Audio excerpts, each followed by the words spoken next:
Hey, I'm John Cannell, and today on Preppy Kitchen we're making a decadent, delicious mocha cake. So let's get started. First off, set your oven to 350 so it's nice and hot, and we're gonna prep 3 9-inch cake pans. A little baking spray, or you could butter and flour them. A parchment round on the bottom to ensure everything comes out clean.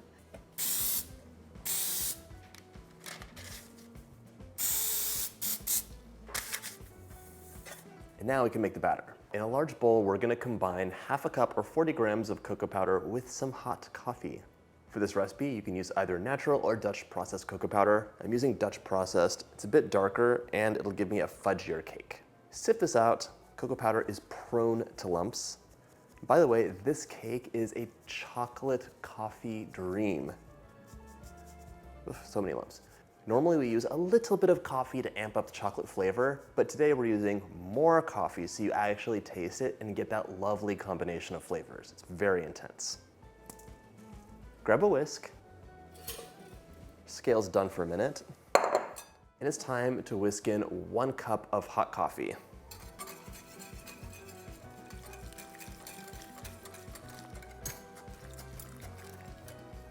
Oof, did a horrible job. Whisk this together until there's no lumps. If you're wondering why the coffee has to be hot, it doesn't have to be, but when you use a warm or hot liquid to activate the cocoa powder, it just gives you a more intense flavor. It's blooming it. Set that aside and let it cool for 10 minutes. In the meantime, we're gonna get the dry ingredients together.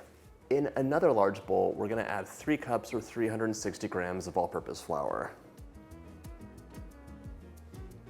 Perfect.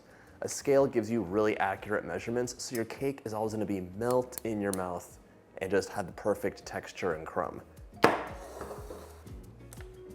To sweeten things up and soften the cake, we're gonna add our granulated sugar, 2.5 cups or 500 grams. By the way, if you like my videos, go ahead and hit that subscribe button. There's 2 new recipes every single week.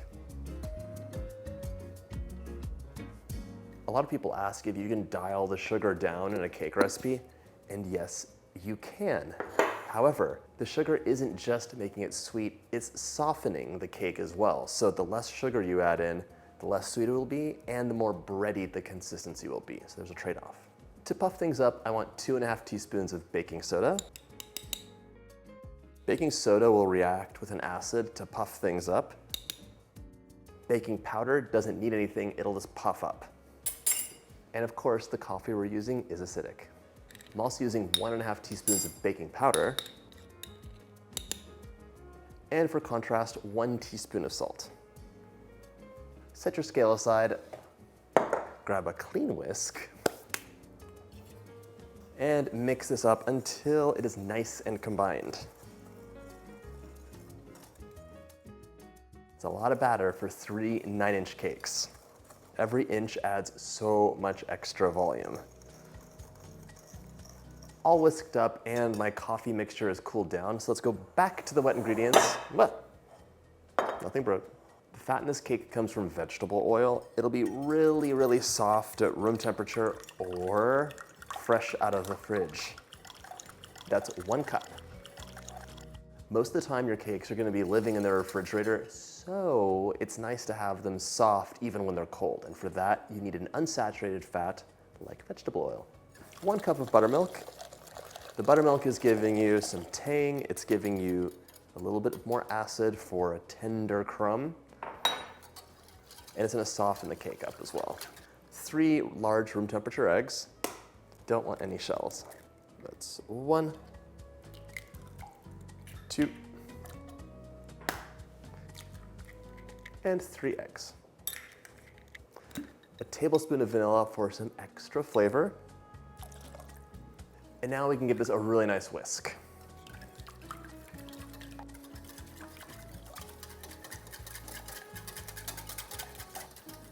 The smell of the coffee and the chocolate together, delicious. All right, it's time to pour the wet into the dry. Such an easy recipe to make, by the way. Now whisk this until it's fully combined. Mixing is equally as important as measuring your ingredients. Once the wet and the dry are combined in any cake, you do not want to overmix because that will really activate the proteins in the flour or the gluten and give you, it's gonna be a gummy, dense cake, not pleasant. The only time this is not true is if you're using the reverse crumb method, which I talk about in other videos. Nice and mixed up, it's time to distribute our batter equally between our 3 9-inch pans. Just try and aim for an equal amount in each pan.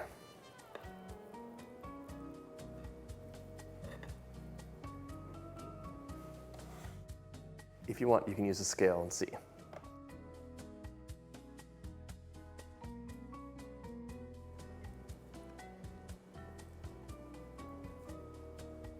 At this point, your cake layers could go into the oven, but we're gonna give an extra step here so they're gonna be fluffy, tall, soft, and flat.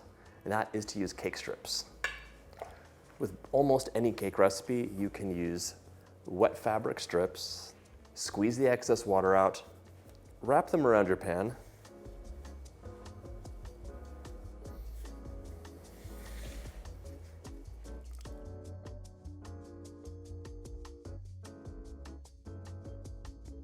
these cake strips are just gonna insulate the outside of the cake so it bakes evenly along with the center.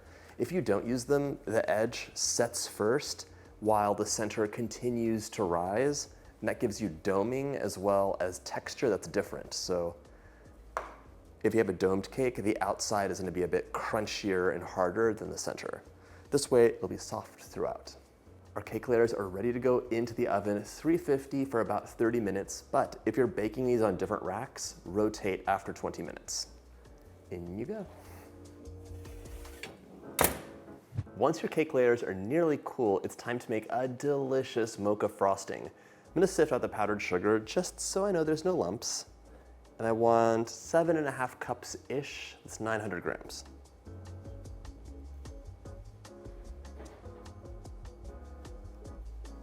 I also want 1 tablespoon of cocoa powder, as well as a tablespoon of instant espresso. I love using instant espresso in desserts. One of my favorite desserts from my childhood is a chocolate Swiss roll, but instead of just whipped cream on the inside, it's whipped cream with espresso powder mixed in. It is so good. 1 tablespoon. And if you haven't any instant espresso, you could go ahead and draw a double shot of espresso and then just add that in later on. Make sure it's cool though. All right, sift this out. Just sifting because both cocoa powder and powdered sugar are prone to lumps, and a lump of powdered sugar will not look nice on your cake and would clog your piping tip if you're doing dollops later.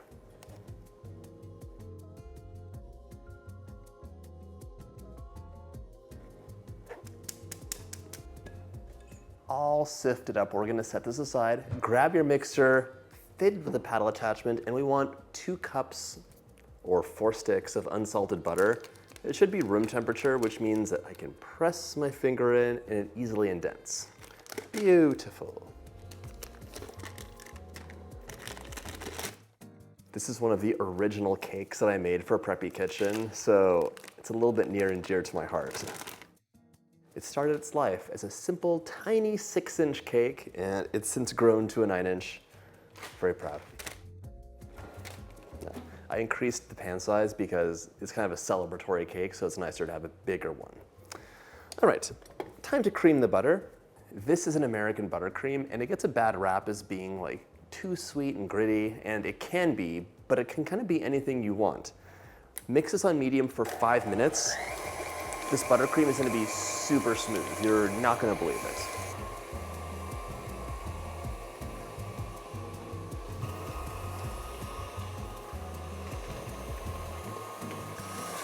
Five minutes of mixing later, and this is a light and fluffy cloud. It's a totally different color too. Time to add our sugar in a cup at a time, and you'll be mixing on low for this part. Look at that color. Woo! 1 cup of your sugar mixture. Mix on low.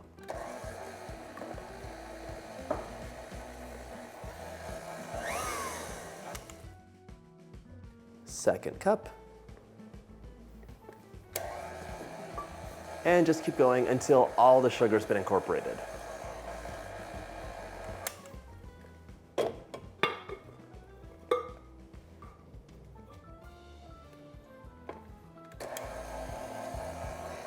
Yes, you should scrape the bowl down several times during this process. Sugar in here, butter streaks galore.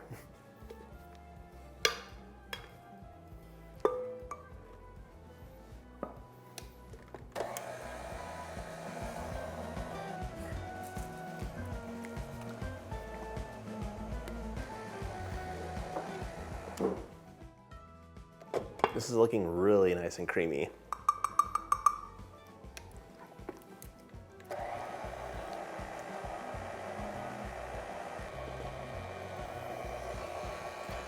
For a little bit of balance, I'm adding in half a teaspoon of salt. You can go in wherever, just sprinkle that in.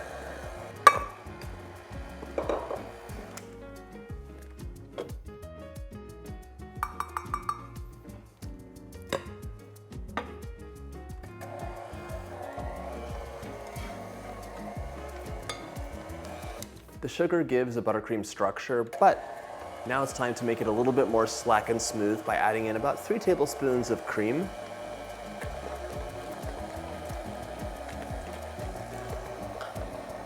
And 1 tablespoon of vanilla will give us tons of flavor.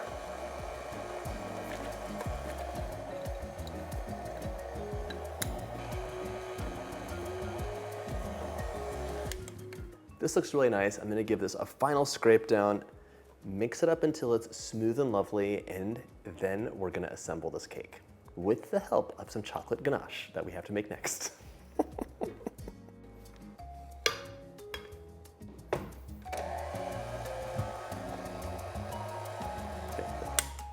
This is all mixed up and lovely. It's time to grab half a cup of dark chocolate. It could be chips or chopped up, and a 1/4 cup of heavy cream. 2 separate bowls, please. It's time to make our ganache because there's a little bit of ganache in between each layer and then on top of the cake.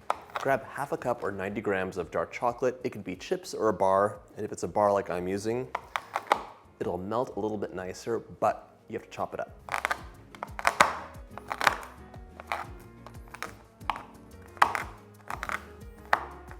Microwave a 1/4 cup of cream for about 20 to 30 seconds until it's nice and steamy, and then we're gonna combine this in a small bowl. Into the bowl goes your chopped chocolate. Pour the cream over.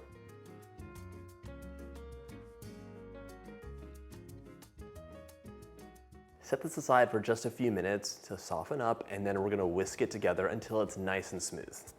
After a few minutes, this should be nice and smooth.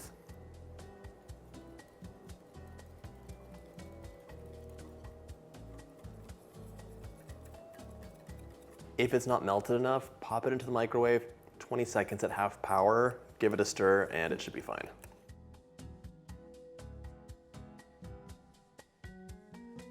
We're gonna grab a cup of frosting for each layer of the cake.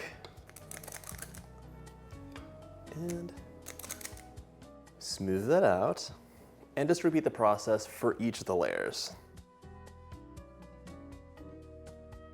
I want to add maybe a tablespoon of the ganache onto the top. Just smooth it out so everyone gets a little taste. I almost forgot, for a little bit of extra texture, I'm going to add chopped chocolate-covered espresso beans.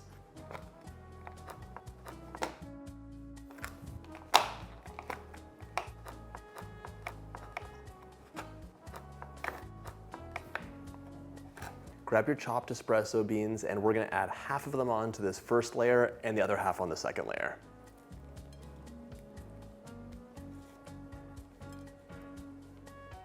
And we're ready for our next layer.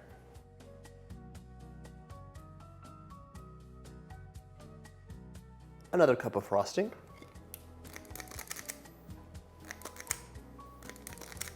Smooth it out.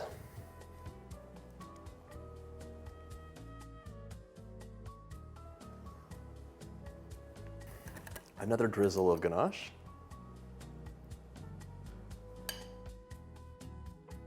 Smear that around. You could also just skip the whole decoration scheme I'm doing. It's your cake, so make it however you'd like, but it might be nice just to have swoopy layer of frosting with some ganache that you work in lightly to have a play of color. Now we're adding the remaining half of this chopped espresso bean situation.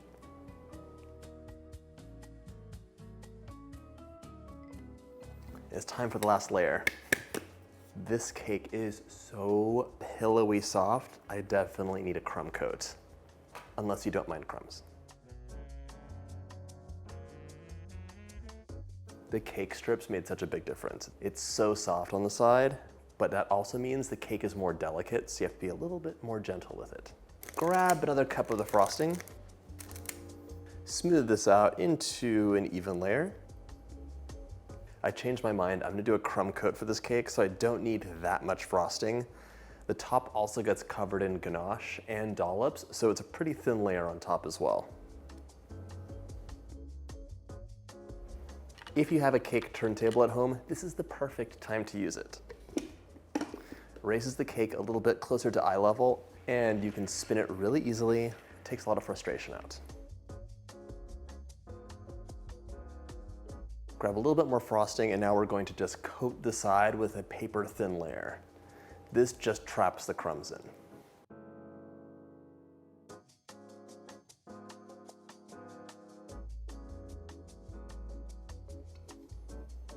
Okay. Crumb coated up, this goes into the fridge for 10 to 20 minutes just to help the frosting set up a bit. You can microwave your ganache again when you need it. You'll re-whip this and it'll be perfectly smooth. In you go.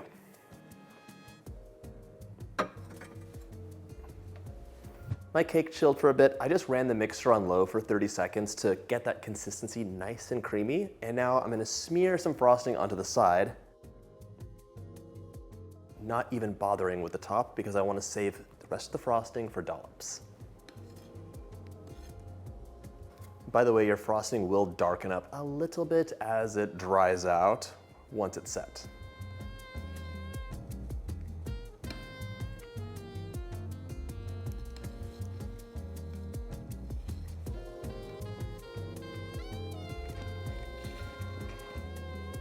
Once your cake is smoothed out, it's time to add your ganache. If that ganache set up a little bit, you can just warm it up and you might have to add like a drop more cream.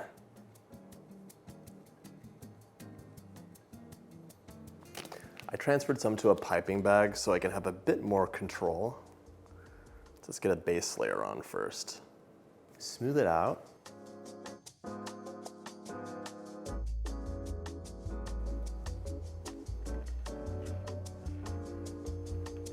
And now for that signature drippy look, just add strategic drips around the side.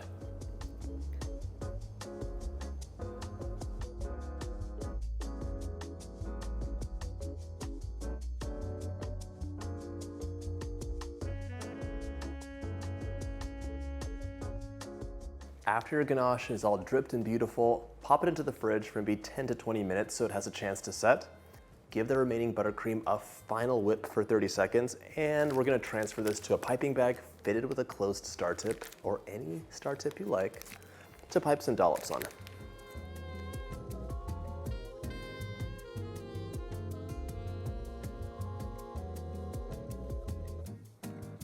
A final flourish can be a chocolate-covered espresso bean on top of each dollop. Boop.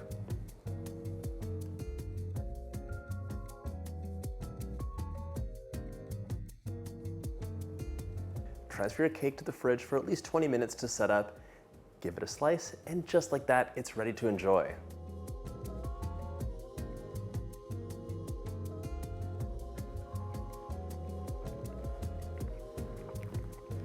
Such a delicious cake.